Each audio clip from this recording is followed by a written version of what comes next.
Hello everyone, welcome to Dark Fae Tarot. You are joining me on the end of another rainy, drizzly day in Brussels. Welcome to new subscribers, welcome back to those who already know me. So first of all, I just want to say, whatever you're doing this week, whether or not you are with friends or with your family, whether or not you're celebrating something or you're not, I just hope you're having a wonderful week wherever you are. And whether you're with people or cozying up with your fur buddy or just, cozying up with a good film and a hot chocolate, whatever you're doing, I hope it's a wonderful week for you. I know sometimes also this time of year can be very, very challenging for some people. So I just want to say also, that if you are going through that, I hope at least you have someone to reach out to and just have a chat with if that's needed. So whatever's going on in your life, I hope that is filled with light and peace at this time. So with that introduction done, I'd like to go into another unboxing and first impressions with you. This is a deck that I snagged up lately, and yes, indeed, it is the Mythos Tarot. This is by Helen Elias, and I believe this is a Rockpool production. It has been released in the last few weeks or so, and I managed to snag this for a really good price. I'm just going to say that. I think right now it's retailing around the 25, 30 US dollar mark, but do check your own platform. Maybe it's also lower in price for wherever you're living. I don't know. It's varying from place to place. So yes, it's mass market. It's Rockpool, and I believe Helen Elias is the author and the image creator as well, the artist. So this is a tarot deck, and I've picked it up. And what we're going to be doing is a classic unboxing first impressions. Oh, look at the insides. Wow, there's a little mark there. But look at those inside. Now, just so you know, I was about to use a background color that was exactly like this, but I didn't. And I've gone for this. This looks great anyway, but that's an interesting. And just so you know, the outside box is luxe. This is really luxe.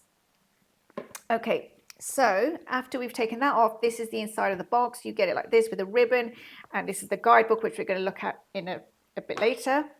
You get the usual Rockpool leaflet. Let's take that off. And these are the cards. Wow. Okay.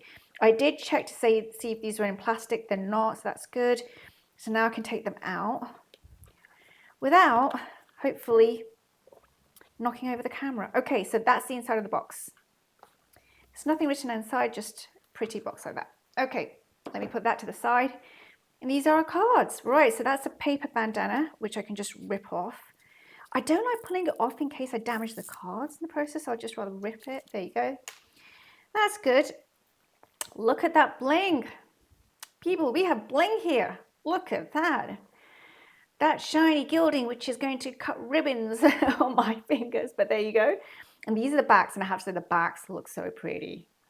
That's pretty. Very, very pretty. I bought this deck for a specific reason. And I know what I want to use it for. But for the purpose of this unboxing, we're just going to do some other pairings. So just so you know that I actually have a reason for where this deck is going in my collection. But anyway, let's just go through the cards. So how do I normally do it? Yeah, I do it kind of like across, right? Like this. Yeah. So here we go. I hope you are all getting a good shot of that. Yeah. Okay. So here we have our Fool. I really love that color. That green and pink are like my favorite colors. Green, pink, and brown with some cream. Oh, yeah, love it. Wow, look at that. Okay, that's our Fool. Magician. I love the Magician. Oh, now that I am impressed with. Yeah. A High Priestess. I love the ornateness, the borders on this deck. Oh, there's the Emperor, so that's the front of the card. Here's our Emperor, which a lot of people will be talking about. People like saying, I want to get the deck just for the Emperor. Yeah, that, I have to say, this Emperor reminds me of, does anybody remember Flashdance? That movie Flashdance with Jennifer, what's her name? And she's on like her chair and she's doing that dance routine, and right at the end she pulls a chain and the water. Yeah, just for some reason that's what this reminds me of. He looks like he's in a shower. But anyway, beautiful Emperor card. Here's our lover, the lovers, sorry, not our, it's not a single person. So she is holding on to, What has turned to stone? Very classic. Aphrodite. Here's our Apollo is the chariot. Okay.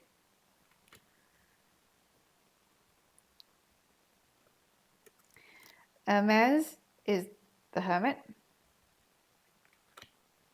Interesting choice. I would never put Hermes as the hermit, but okay. Wheel of Fortune is Demeter.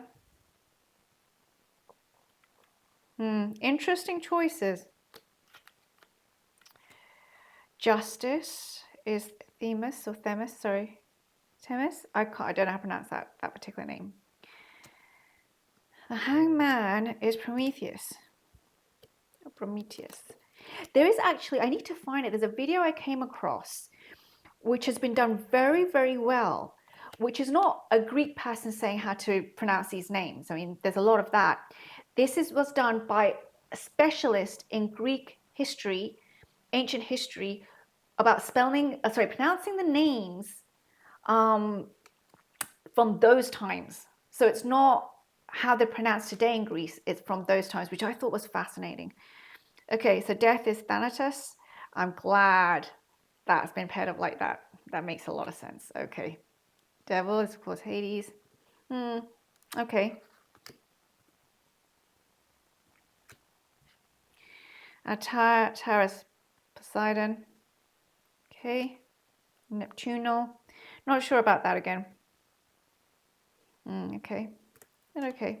He is a Titan. The star is Nyx. That is a beautiful star card. Gorgeous. I wish though, I know this might sound picky, I wish they'd done something with the graphics so her skin shows up in a more vibrant manner. That's how I want to say it.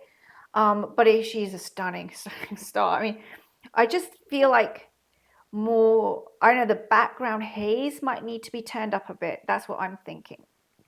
Stunning star card. Here's the moon, Selene.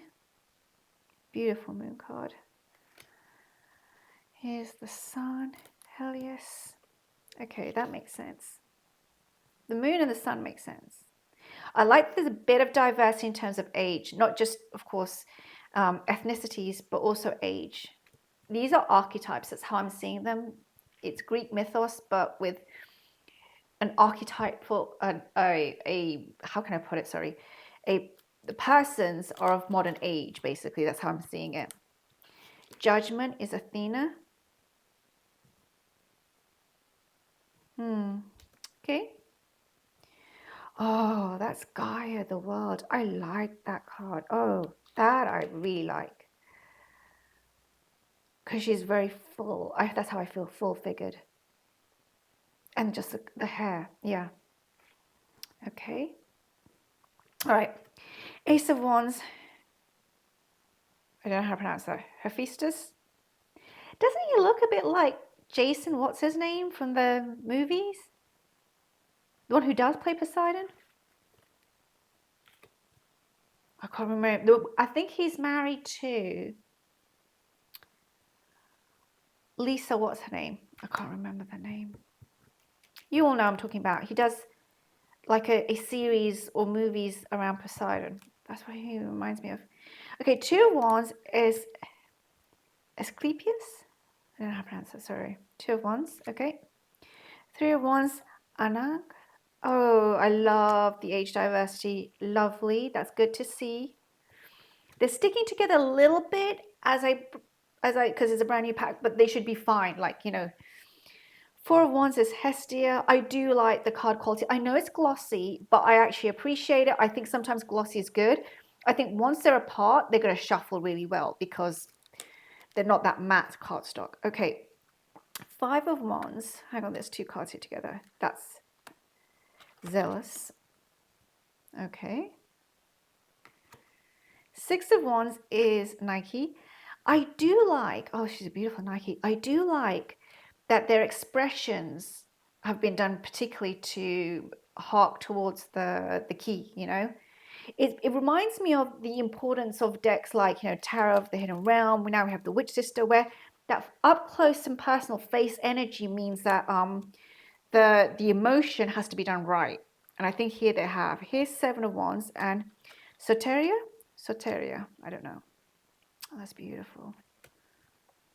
Seven of Wands, okay. Eight of Wands is Atalanta.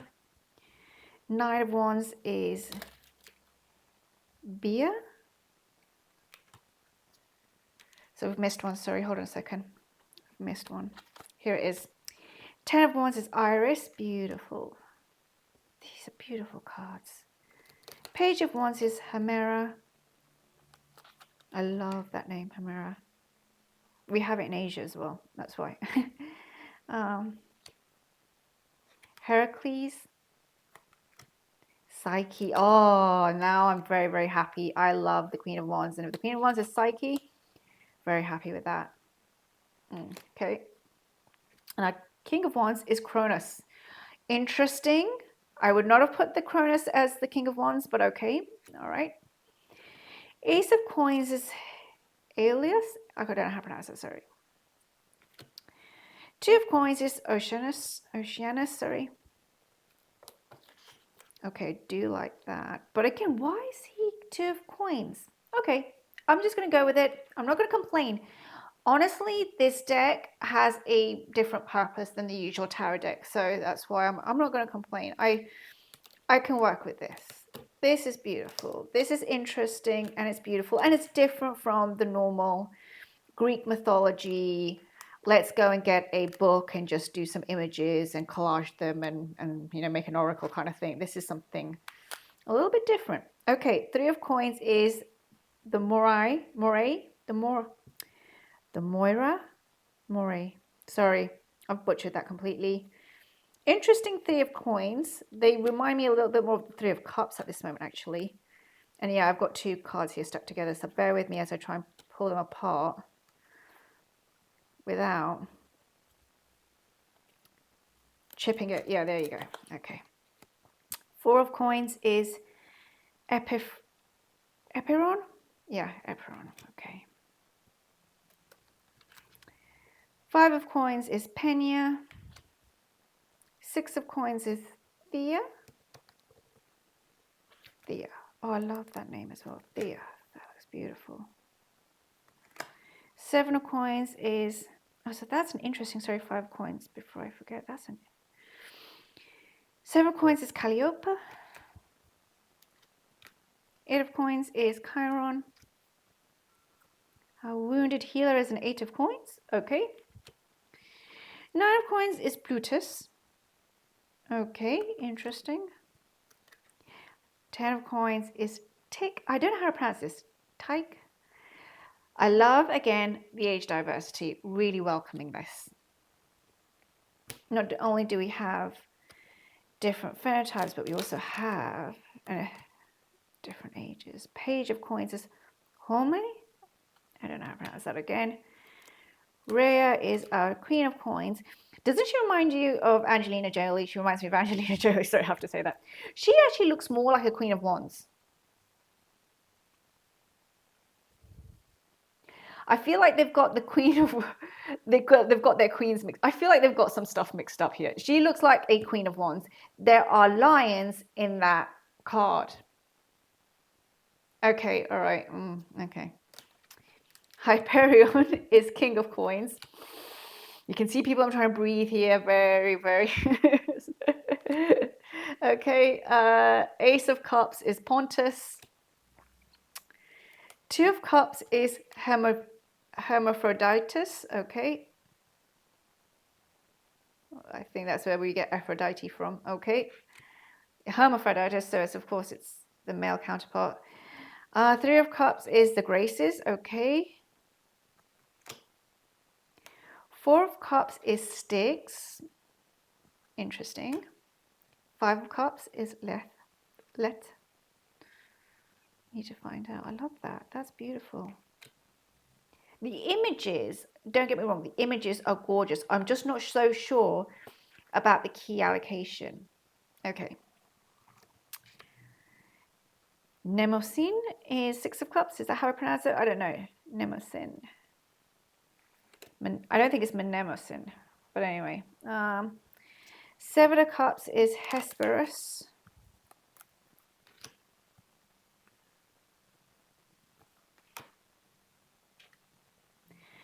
Sharon is Eight of Cups. I love Sharon as what he represents. It's very, very dear to my heart. But I don't know if he'd be in the Eight of Cups for me. That's something else. But yeah, I love the representation of Sharon. Okay. Amphitrite. Sorry, I mean like the archetype of Sharon. Amphitrite is Nine of Cups. Okay, I don't know much about that. If you hear a sigh, that's my cat. He's sighing. He's like, when do I get food? Okay, Naiadus, Ten of Cups. Interesting, Ten of Cups. She looks like she's in a drowning world, but there you go. And our Page of Cups is Heb. Okay. Nine of Cups is Morpheus. Interesting. Definitely got two cards stuck there together. Bear with me. Yeah, they're there. Queen of Cups is Phoebe. Beautiful Phoebe. I love the hair again. Our King of Cups is Cous. I really don't know how to pronounce this. Sorry. I like the backgrounds are changing, just to note here. The Ace of Swords is Chaos. Interesting. Okay. I would never think of Ace of Swords as Chaos, but okay. Two of Swords is Nemesis. Love that. Three of Swords is Eros. Really? Okay. Okay. All right. Four of Swords is Hypnos.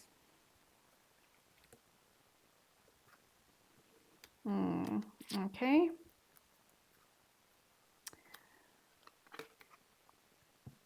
Five of Swords is Eris.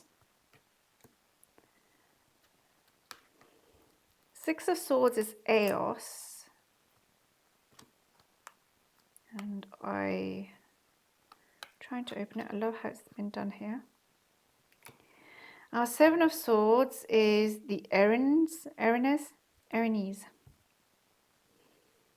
Never heard of that. Okay, I need to look that up, obviously, and do some research. Medusa is Eight of Swords. Okay. Nine of Swords is Phobos. Okay, that makes sense. Our Ten of Swords is Hold on a second. Melpomene. I don't know how to pronounce that. Sorry. I'm trying to also look through the viewfinder at the same time. Yeah. Page of Swords is Erebus. And then finally, no, not finally, Knight of Swords is Ares. Okay. It's Aries. Okay. Queen of Swords is Circe. Okay. And then finally, our King of Swords is Uranus. Right. I have some thoughts about the allocation of some of them are okay. That's okay. But, okay. But you know what? It's a beautiful deck. And I can see myself working with it in the way I want to work with it. And that's enough for me. And we will know more about that in 2024. This is just a unboxing. And I'm trying to actually shuffle them a little bit already on camera. As you can see, where I'm trying to put them away. Because we're going to shuffle them. And then we're going to do, yep, we're into it. We're nearly 20 minutes in. And we're into pairings. Right. So I've got a few pairings that we're going to try out. I'm just doing it spontaneously. The deck I want to pair it with, I won't be showing on camera because I just think it'd be a nice surprise later. But let's give it a try. Let's see what happens and do some pairings, right? Just giving them a bit of a shuffle here on the side. And hopefully they're shuffled enough. They shuffle really, really well. I just want to say that. Sorry, I should show you. I'll try and show you here. They shuffle fine because they're that slippery, but they're not too slippery, and I think you could riffle shuffle these really, really well. I don't know if I could because my hands are just not good right now. I'm having a lot of trouble with arthritis right now, so it's just not, yeah, I can barely hold them when I try and do that. I can barely hold the cards, but okay.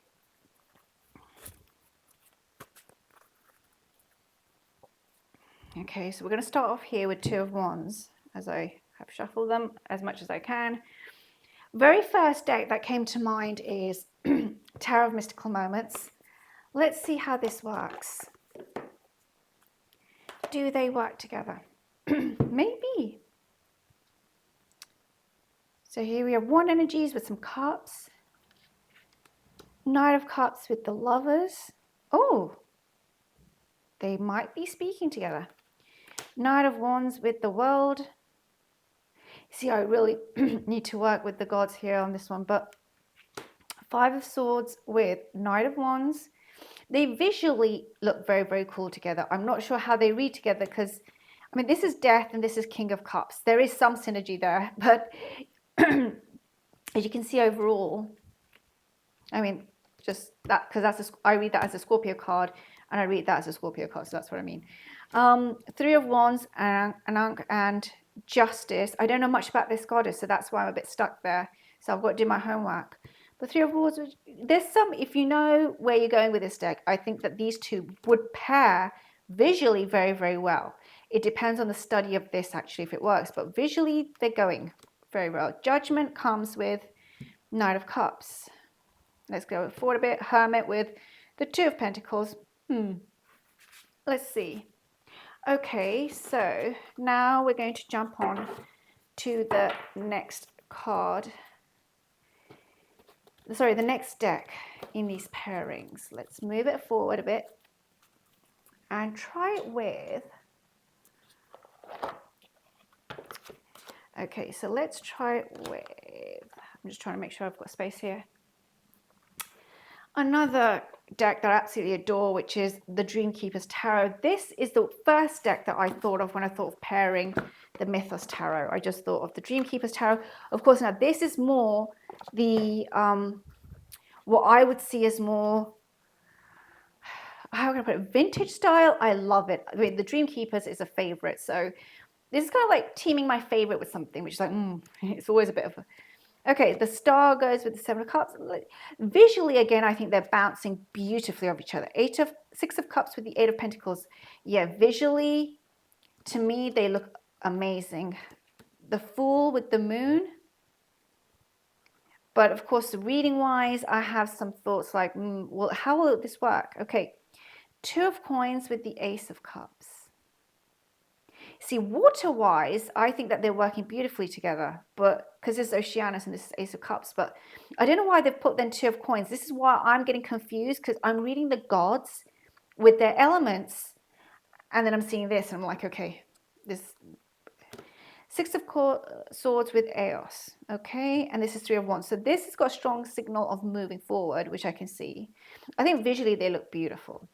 Five of Cups, of course, you know, this is loss and sadness and grief and disappointment. And this is with Ten of Swords. Yeah, I think visually they're good. And the messages are kind of working. But what's throwing me off is sometimes the key is not matching with the god for me. And that's what's throwing me off. So I've got to make a choice of which one I'm going to use on that, in that situation. Okay, so that was the Dreamkeepers Tarot by Liz Houston. So those were two mass market decks that I just showed you that you could pair this Mythos Tarot with. Just so you know, the Dreamkeepers Tarot, that guidebook is phenomenal when it comes to Greek mythology. Okay, so after this, I'm going to show you is the Moonchild Tarot. And then at the end, we're going to do the guidebook. See, I'm already pairing things, right? So now we're going to do the Moonchild by Daniel Noel. This is, of course, an indie deck. Now, this is an order, so I'm just going to leave it in order for a reason. Three of Cups with the High Priestess. They look beautiful, don't they? They look... This is going to go so well with so many collage decks. That's all I can think. Two of Cups with the Emperor. But again, I think I need to read this as the gods to me more than the key, to be very honest with you. So I'm looking forward to doing some research and studying. Okay, so this is psyche and this is strength. When I say that, it makes sense to me. Now I do that. This is Gaia with the Wheel of Fortune. See, now everything is flowing in my mind. My mind is like, you can read this because I'm just sticking to the goddess. Soteria, I don't know what she's about, so I'm going to have to look that up with the Hangman. Okay. Epiphron, Epiron, sorry. Epiphron. I need to find out about that. I think that relates to reactivity. I don't know. This is with a tower. There's something there because there's hands coming out and grabbing him. So what we're going to do is put this to the side for a second. Okay. This is the Sun Helios with divine wisdom. Okay, I think they pair beautifully. This is, of course, got harking back to Egyptian mythology. It's collage work, and this is, of course, Greek mythology. So there is something definitely there that beautifully works together. Maybe I should be doing these pairings actually next year when I'm using the deck because they look so good, right? You're like, yes. And now the final deck that I want to pair it with and just try it with is the Wolfe Tarot. This is a deck by, why is the name just gone out of my mouth? I'm so sorry about that. Why is her name? And I follow her as well. Serpent Fire. Sorry, Serpent Fire. But it's just went out of my mouth. Divani Amber Wolfe. Sorry, I was just trying to think of her name. Divani Amber Wolfe. Okay, look at that bling. Have you ever seen anything more beautiful than that? I'm sorry. Rockpool are doing well. Oh no, look, they actually work well together. But anyway. So here we go. Let's go forward a bit more. The Devil with Temperance, okay. But here's Hades. I'm just going to read it as the gods. Nemesis with the Hanged Being.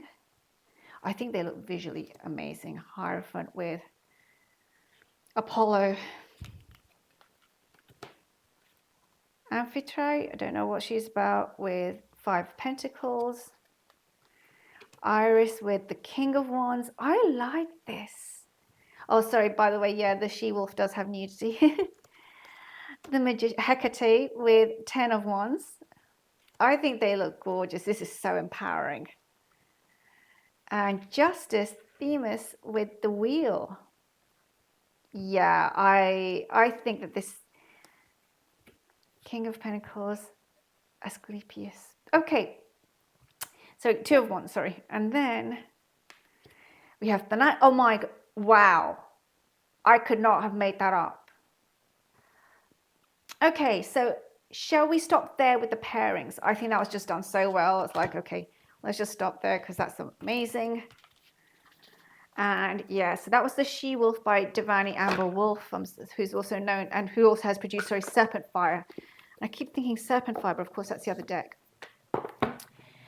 And then finally, let's look at the guidebook. So I pulled out the 5 of coins. Shall we look at Epiphron and see what all those hands are about, what that's about? Right, so this is the guidebook. We're seeing it together, so even I don't know what's in here. So this is by Helena Elias. So yeah, she's the full creator of the whole deck. So we get an intro, how to use the cards, major, minors, okay. So every card you get this much. Whether you're on major or minor, I've got a feeling it's going to be exactly the same because they have to go through all the gods. So you have the name of the god, you have risen and fallen. So 4 of coins, let's go to the coins. So yeah, I mean, work has been put in here. No, that's 5 of coins, not 4 of coins. Let's go to 4 of coins. Epiphron, God and sorry, I'm going to have to raise this up. God and personification of prudence and shrewdness. A mysterious figure in mythology about whom much knowledge has been lost.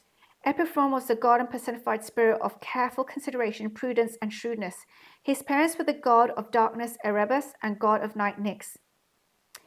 I know what word I'm thinking of when I see Epiphron, and I'm not going to go into it, but yeah, it's a psychological, yeah, that's what I was thinking.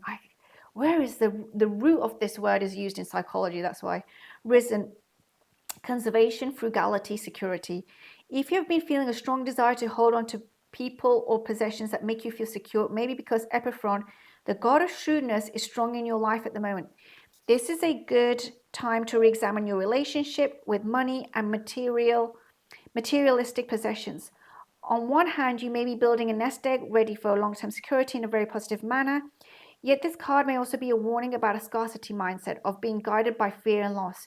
Remember to respect and honor wealth, to ensure a secure future, but not to lose sight of what is most important to you and your higher values. Beautiful reading. Fallen. Greed, stinginess, possessiveness, coveting money, decluttering. The fallen position of Epiphone may bring a release from his influence over shrewdness and prudence, leaving you to reevaluate what is important to you. Perhaps in the past you placed too much value on items and possessions, or you may still find yourself coveting money and possessions in an unhealthy manner.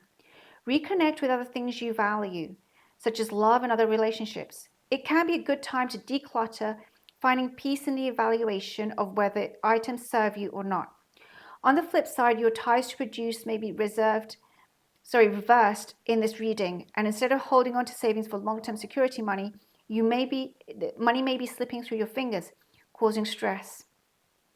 In the spirit of reevaluation, look at your spending habits and make sure you're considering the world you're building for your future self.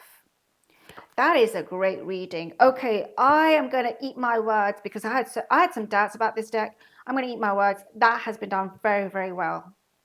For a modern audience, it's bringing Greek mythology in. I respect that some may not want to see it in such a manner, and I respect that voice as well. You know, I'm just here to give just my honest first impressions of walkthrough of this deck. The work that has been put into this deck, though, is very, very clear to see, and I'm genuinely impressed by that guidebook. Do we have spreads? Shall we have a look? Do you want to hang out with me while we try and see if we've got spreads? Let's go to the front. Let's just put this to the side for a second. Hold on. Right, here's our intro. How to use the cards. Okay, we've got a few spreads. We've got Trinity spread, Direct spread, Olympia spread. I won't go through them. I think it's important that, you know, that's a huge spread, to purchase the book. I managed to get this at a steal. I do know that price has gone up. With rock pool decks, with every new deck right now, if you're holding out for something like this, maybe give it a little bit of time and the price will kind of balance itself out. That's what I think will happen. Overall, if you're looking for a deck to gift, I would definitely, let's put it onto another card. Wow, these cards are just beautiful. You know what? I would just say, I think you're onto a winner here if you want to find a deck to gift.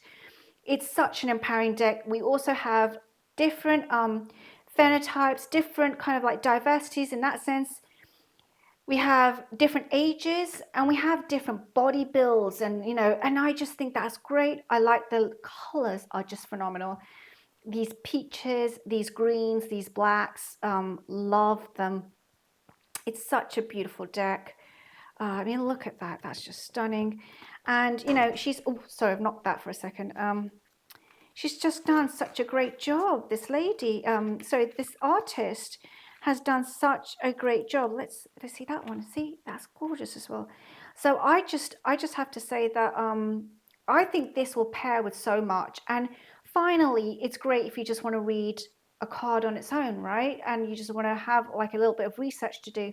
So I'm going to stop there. Thank you again for joining me for this walkthrough. I hope you enjoyed that, and I hope you again having a wonderful week wherever you are. Sending you much love and take care now.